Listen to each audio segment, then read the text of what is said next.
Bonjour à toutes et à tous et bienvenue dans ce nouvel épisode de la chaîne Le Monde des Petits Colibris. Je m'appelle Jessica et merci de t'être arrêtée pour écouter ce podcast. Aujourd'hui, on va parler de deux concepts qui se croisent, se confondent parfois, mais qui sont en réalité bien différents. Le sacrifice et la concession. Allez, c'est parti. Quand je dis sacrifice, à quoi pensez-vous? Moi, je vois direct une scène dramatique, un grand geste héroïque, un peu comme dans les films où le héros décide de se jeter devant un bus pour sauver quelqu'un. Et oui, le sacrifice, c'est souvent perçu comme une décision où on renonce à quelque chose de super important pour nous et ça peut même impliquer une certaine surprise ou une douleur soudaine intérieure.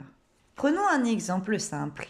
Imaginez Paul, un jeune homme prometteur dans une start-up qui a des projets plein la tête, mais qui décide de mettre tout ça de côté pour s'occuper de son parent malade. Là, c'est clair, il sacrifie quelque chose de précieux. Sa carrière, ses ambitions, son futur immédiat. Mais il le fait parce qu'il y a une valeur plus grande derrière. Un amour familial, un sens du devoir. Maintenant, est-ce qu'on peut dire que Paul fait une concession ici? Pas vraiment. Il ne négocie pas, il ne cherche pas à équilibrer un compromis. Non, il donne tout. La concession, en revanche, c'est plus léger, plus quotidien. Prenons un autre exemple. Claire et Julien. Ils veulent regarder un film ce soir. Claire veut une comédie romantique, Julien veut un film d'action. Après 10 minutes de débat passionné, qui au passage ferait un excellent autre podcast, ils décident de regarder une comédie d'action. Voilà, concession. Chacun renonce un peu, mais tout le monde est content.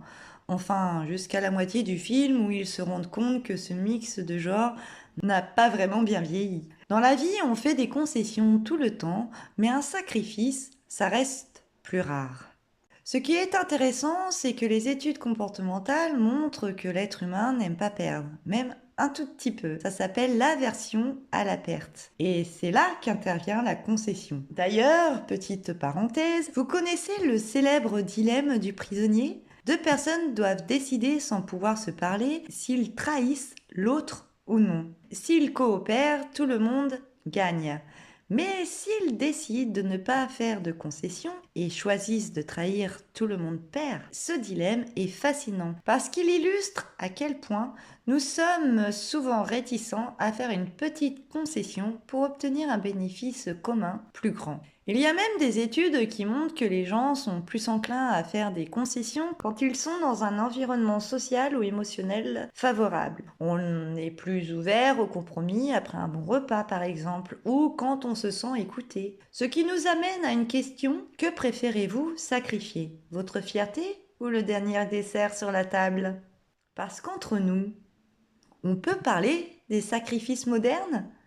Allez, on connaît tous quelqu'un qui a sacrifié une bonne nuit de sommeil pour binge-watcher sa série préférée. Mais attention, est-ce un vrai sacrifice ou juste un mauvais choix de gestion de temps? C'est là qu'on touche à un point clé. Le sacrifice n'est pas toujours aussi noble qu'on veut le croire. Si vous renoncez à votre sommeil pour découvrir si un personnage meurt dans l'épisode 7, ce n'est pas un sacrifice héroïque, c'est juste Netflix qui vous a eu. Désolé. D'ailleurs, il existe des études très sérieuses sur le comportement humain face au sacrifice, notamment quand il s'agit de la prise de décision altruiste.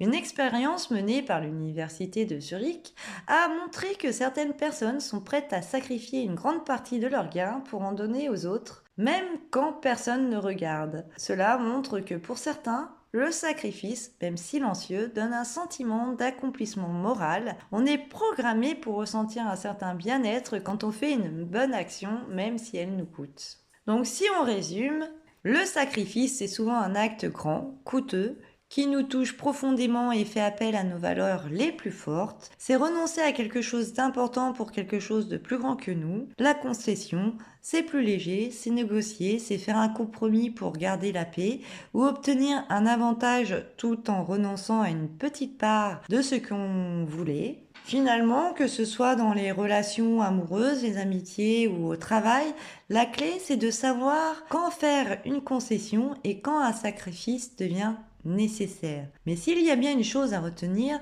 ne sacrifiez jamais, mais jamais le dernier carré de chocolat pour quelqu'un d'autre. Là, ce serait vraiment une grosse erreur. Eh bien voilà, c'est fini. Merci d'avoir écouté ce podcast sur le sacrifice et la concession quand céder devient un art. La prochaine fois, on parlera peut-être de ces moments où faire une concession est la meilleure décision. D'ici là, faites des compromis ou pas, mais faites-le avec style. Je vous embrasse bien fort. Prenez soin de vous et de vos proches. À très vite dans un prochain épisode. Bye bye! Ah bon, bah ça y est, tout est ok pour le montage. Bon, j'ai encore oublié de dire abonne-toi à la chaîne pour ne pas manquer les prochains épisodes. Oublie pas de liker, vas-y, balance tous les stickers que tu peux, ma Jess. Poup poup. Allez, des bisous. Bye bye.